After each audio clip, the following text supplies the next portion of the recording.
Open the glove box. Remove the access panel.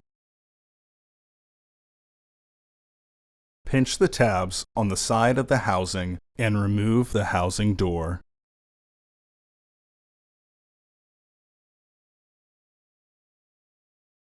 Remove the old filter from the housing and clean out any debris inside.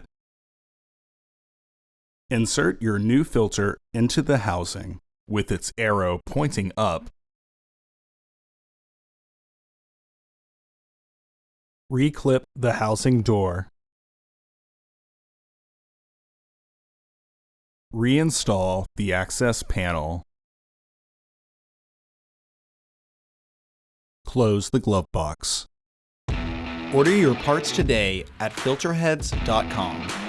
Also, please like our video and subscribe to our channel so you won't miss any new content.